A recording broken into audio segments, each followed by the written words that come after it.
Hello students, आज के इस वीडियो में हम लोग डिस्कस करेंगे कि कोई भी गिवन पॉइंट से किसी कर्व का जो शॉर्टेज डिस्टेंस होगा वो कैसे फाइंड आउट करते हैं। ठीक है, आपने देखा होगा बहुत सारे प्रॉब्लम्स जो IIT JEE में भी पूछे जाते हैं और भी बहुत जगह ऐसे जो कॉम्पिटिटिव एग्जाम्स में पूछे जाते हैं। इवन 12th की क्लासेस में भी बहुत सारे ऐसे होते हैं एग्जाम्पल्स जिसमें उन्होंने ये हमेशा क्वेश्चंस में मेंशन करता है कि कोई पॉइंट दिया हुआ है और एक कर्व दिया हुआ होता है और पूछा जाता है कि इस पॉइंट का उस कर्व से शॉर्टेज डिस्टेंस क्या होगा। तो वैसे तो इसमें और भी प्रॉब्लम्स बनते हैं। अगर कोई कर्व दिया हो और एक स्ट्रेट लाइन दिया हो तो वहाँ भी पूछा जाता है कि इस दोनों के बीच शॉर्टेज डिस्टेंस क्या हो।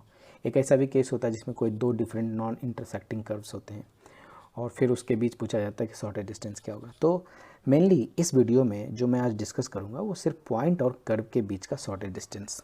ठीक है, तो अभी देखो आपके पास एक प्रॉब्लम है यहाँ पर कि find the point on the parabola y square is equal to 2x which is closest to the point 1 4, right. तो आपको पता होगा कि y square is equal to 2x ये कैसा नेचर का है, y square is equal to 4ax type का नेचर का है ना। तो उसका एक्सेस क्या होगा, x एक्सेस, और इसको अगर ड्रॉ किया जाए तो कुछ इस तरह का होगा, है ना। कुछ इस तरह का ग्राफ आएगा इसका।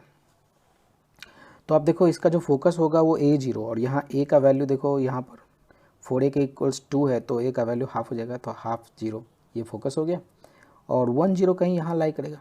तो 1 के सामने अगर 4 यूनिट ऊपर जाएंगे आप तो 1 4 यहाँ दिखाई देगा। ठीक है, तो यानी कि ये जो पॉइंट है वो आउटसाइड द कर्व लाई कर रहा है। ठीक है, तो यहाँ से इसका शॉर्टेज डिस्टेंस अपने को पूछा जाता है कि इस कर्व से इसका शॉर्टेज डिस्टेंस क्या होगा। तो वैसे फर्स्ट मेथड जो मैं डिस्कस करने जा रहा हूँ उसमें मैंने ये सोचा कि अगर ये y square is equal to 2x है तो अगर y कोऑर्डिनेट को y माना जाए तो x कोऑर्डिनेट उसके करस्पॉन्डिंग क्या हो जाएगा, y स्क्वायर बाई 2 हो जाएगा। सो इस पर जो कोई रैंडम पॉइंट होंगे वो y स्क्वायर बाई 2 और y होगा। ठीक है ना, तो ये पॉइंट हमने इसमें माना अकॉर्डिंग टू ग्राफ। अब ये दो पॉइंट्स आपको मिले हुए, तो दो पॉइंट फॉर्म से आप डिस्टेंस का फॉर्मूला निकाल सकते हैं। डिस्टेंस तो क्या हो जाएगा, ए पी स्क्वायर, ये ए है ये पी है। ठीक है, तो A P square is equal क्या होगा, वाई स्क्वायर बाई 2 माइनस 1 का whole square plus 4 minus Y का होल स्क्वायर। इसको जब आप सॉल्व करेंगे तो कुछ इस तरह से आएगा, Y power 4 by 4 minus 8y plus 16, ये डी स्क्वायर का वैल्यू आएगा। अब आपको पता है कि हमें किसको मिनिमाइज़ करना था, डिस्टेंस को मिनिमाइज़ करना था, इसलिए सबसे पहले मैंने डिस्टेंस को फाइंड आउट किया।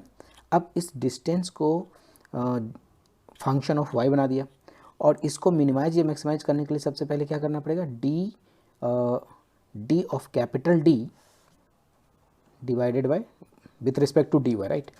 इसको जीरो करना पड़ेगा, dy dx जैसे करते हैं ना, dy by D X is equal to zero, किसी को मैक्सिमाइज या मिनिमाइज करने के लिए। तो इसको अपन ऐसे किए। अब इसको देखो, मतलब दोनों तरफ डिफरेंशिएट करो आप। अगर डिफरेंशिएट करो तो क्या हो जाएगा, 2d d dash is equal to, इसका differentiation 4 by 4 Y Q minus 8। ठीक है ना, दिया गया। अब जो डी डैश को अगर आप जीरो करोगे तो ऑब्वियस सी बात ये पूरा जीरो टर्म हो जाएगा।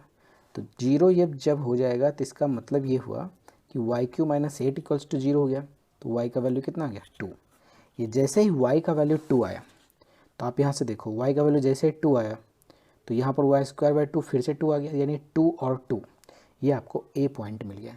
यानी इस पैराबोला पर 2 और 2,2 एक ऐसा पॉइंट है जिसका 1 4 से सबसे क्लोजेस्ट डिस्टेंस होगा। ठीक है, तो अब दो पॉइंट मिल गया तो आप आराम से दोनों पॉइंट के बीच का डिस्टेंस निकाल दें, ये √5 आ गया। This is the shortage distance. पहला पॉइंट तो ऐसे था। कुछ लोग इसको अगर जो पॉइंट जो यहाँ पर सिलेक्शन के लिए मैंने बताया कि आप y मान लो और x के कोरस्पॉन्डिंग y एक टर्म है, कुछ लोग इसको ऐसे भी सेट करते हैं जैसे आप ऐसे समझें कि y square is equal to, जब 4ax हुआ करता है ग्राफ कर्व का वैल्यू, तो आप उसमें कैसे पैरामीट्रिक फॉर्म में जो पॉइंट लेते हैं वो कैसे लेते हैं, at स्क्वायर और 2at लेते हैं, है ना, लेते हैं ना। अभी देखो इसको अगर y square is equal to 2x से कंपेयर करें तो इस 4a के पोजीशन पर ही 2 लिखा हुआ है, तो a का वैल्यू कितना हो गया, हाफ। अब यहाँ पर अगर आप पुट करें तो ये क्या हो जाएगा, half into T square, 2 into half into T. ठीक है ना, तो ये जो पॉइंट आएगा वो टी स्क्वायर बाई 2 आ जाएगा और टी आ जाएगा, है ना।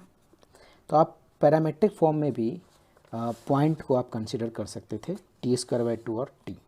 फिर इसमें इस जो अगर ये टी स्क्वायर बाई 2t आ जाएगा, फिर वहाँ से डिस्टेंस फार्मूला लगा के फिर डिफरेंशिएट कर दी विथ रिस्पेक्ट टू टी करना पड़ेगा। टी यहाँ पर एक पैरामीटर है, नॉट टाइम, ठीक है। तो इस तरह से ये भी अपन इस तरह से भी पॉइंट को सिलेक्ट कर सकते थे ना। चलिए दूसरा मेथड क्या हो सकता है, इसमें ऐसे समझिए कि मेथड 2 क्या है, शॉर्टेज डिस्टेंस इज द एक कॉन्सेप्ट है कि शॉर्टेज डिस्टेंस एक्चुअली में परपेंडिकुलर डिस्टेंस होता है। तो इस परपेंडिकुलर डिस्टेंस के अकॉर्डिंग हम कैसे इस प्रॉब्लम को सॉल्व कर सकते हैं ना, इस कॉन्सेप्ट के थ्रू। तो देखो आपको पॉइंट मिल गया था 2 2, ठीक है, और एक पॉइंट जो जिससे शॉर्टेज डिस्टेंस चेक करना था वो P14 दिया हुआ है। अब आप सोचो कि इस कर्व पर अगर इस पॉइंट पर एक टेंजेंट लाइन स्केच करना हो, टेंजेंट लाइन का इक्वेशन निकालना हो, तो कैसे करेंगे? सबसे पहले उसको डिफरेंशिएट करेंगे कर्व को, फिर इससे इसका स्लोप निकालेंगे। स्लोप आ गया इतना, तो इस पॉइंट पर स्लोप का वैल्यू आ गया 1/2, ठीक है। तो जब स्लोप मिल गया और पॉइंट मिल गया तो आराम से इस स्ट्रेट लाइन का इक्वेशन निकाला जा सकता है। क्या हो जाएगा? y माइनस y1 ये है 2, तो y minus 2 is equal to slope and x minus 2, ठीक है। तो इस तरह से हमें एक इक्वेशन निकल के आ गया, किसका? टेंजेंट का। अब आप सोचो कि इस टेंजेंट का इक्वेशन निकल गया, ये पॉइंट दिया हुआ है, तो परपेंडिकुलर डिस्टेंस निकालने का जो फार्मूला होता है उस फार्मूला से जो परपेंडिकुलर डिस्टेंस होगा वही शॉर्टेज डिस्टेंस। परपेंडिकुलर डिस्टेंस निकालने का फार्मूला क्या होता है? सपोज अगर ये अल्फ़ा बीटा हो कोई पॉइंट और यहाँ कोई लाइन हो ax plus B Y plus C equals to 0, तो ये जो परपेंडिकुलर डिस्टेंस है, मान लीजिए ये d है, तो इसका वैल्यू कैसे निकालते हैं? Modulus of a alpha plus b beta plus c का मॉड अंडर रूट इसका जो कोफिशिएंट है a square plus B square, यही होता है मेन। तो इसके अकॉर्डिंग ही P14 दिया हुआ था और इक्वेशन ये दिया हुआ है, तो हमने परपेंडिकुलर डिस्टेंस निकाला 1 इंटू माइनस 2 इंटू 4 प्लस 2 का mod divided by root under 1 square plus minus 2 का होल स्क्वायर, ठीक है। इसका जो कोफिशिएंट है, इसका जो कोफिशिएंट है, तो इतना हो गया। तो ये आ गया √5। देखो इधर से भी √5 आ गया है ना। तो एक ये भी मेथड था। अब एक तीसरा कॉन्सेप्ट आप ऐसे समझो कि shortest distance always belong to normal line. ये जो स्टेटमेंट है ना, यानी शॉर्टेज डिस्टेंस हमेशा नॉर्मल लाइन के अलोंग ही लाई करता है। तो इस कॉन्सेप्ट को आधार मान के हम सॉल्यूशन करते हैं। तो देखो P तो आपको दिया हुआ था 1/4, और ये जो टेंजेंट लाइन था, यहाँ पर पॉइंट जो था A का वो y²/2 और y था, ठीक है। तो ऐसा करें हम कि इसका स्लोप, टेंजेंट का स्लोप, वो तो dy/ds 1/y निकला था हमारा, है ना। टेंजेंट का जो स्लोप था वो देखो 1/y निकल के आया था, तो इसका स्लोप आ गया टेंजेंट का 1/y।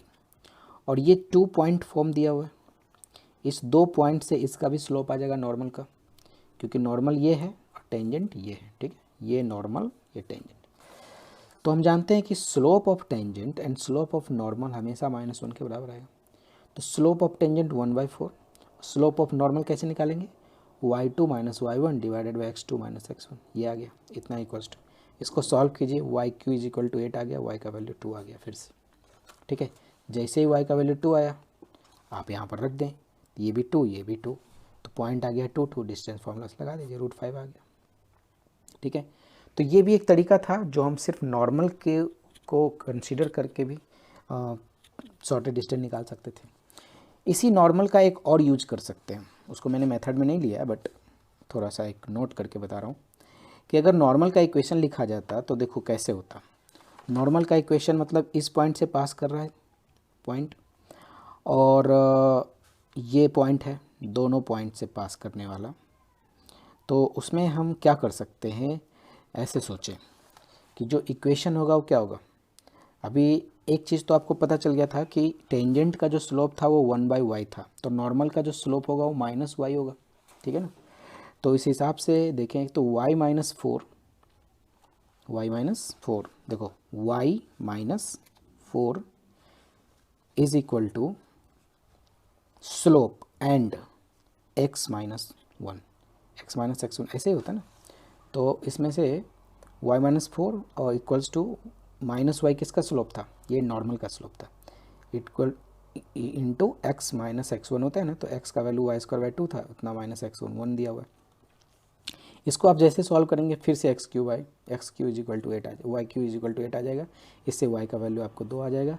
फिर से वही प्रोसेस, a निकल गया 2 फिर d डिस्टेंस निकालने हैं √5, बहुत ही सिंपली निकल के आ जाएगा। तो इस तरह से आपने देखा कि मैंने 3 डिफरेंट मेथड से इसको सोचा है ना। तो आप और भी मेथड्स यूज कर सकते हैं, आपके पास दिमाग लगाइए, नए नए मेथड्स को डेवलप कीजिए, है ना। ओके, तो इसमें आपके लिए कुछ प्रॉब्लम्स है, जैसे ये है find the point on the curve X square is equal to 8y which is nearest to the point 2 और 4, ठीक है। आल्सो फाइंड शॉर्टेस्ट डिस्टेंस, यहाँ पर आंसर है। दूसरा है find the point on the curve this y square is equal 4x which is nearest to the point 2 और -8, also find the shortest distance. और तीसरा क्वेश्चन है कि find the point on the curve 5x square minus 8xy plus 5y square is equal to 4 whose distance from the origin is minimum. मतलब आपको 0 0 से इसके बीच का मिनिमम डिस्टेंस निकालना है, तो उसका आंसर ये। तो 3 प्रॉब्लम्स हैं, बहुत ही सिंपल प्रॉब्लम्स हैं, आप कर सकते हैं आराम से, ठीक है। तो आप जो भी मैंने डिस्कस किया, आप उसके एक एक मेथड को अच्छे से समझें और उसके बाद उसको डिफरेंट डिफरेंट प्रॉब्लम्स पर अप्लाई करें। आप भी डिफरेंट एंगल से सोचें क्वेश्चंस को कि कैसे इसको हम नए नए तरीके से सॉल्व कर सकते हैं। इससे फ़ायदा क्या होगा कि प्रॉब्लम के प्रति अपना आइडिया जो है ना वो थोड़ा एक्सपेंड करता है, मतलब वो बहुत ज़्यादा आपको नए नए चीज़ों को सोचने के लिए विवश करेगा। फिर आप नए नए प्रॉब्लम्स खुद भी क्रिएट कर सकते हैं, क्योंकि आपका थिंकिंग लेवल अच्छा हो जाएगा, है ना। Okay, thank you, bye bye.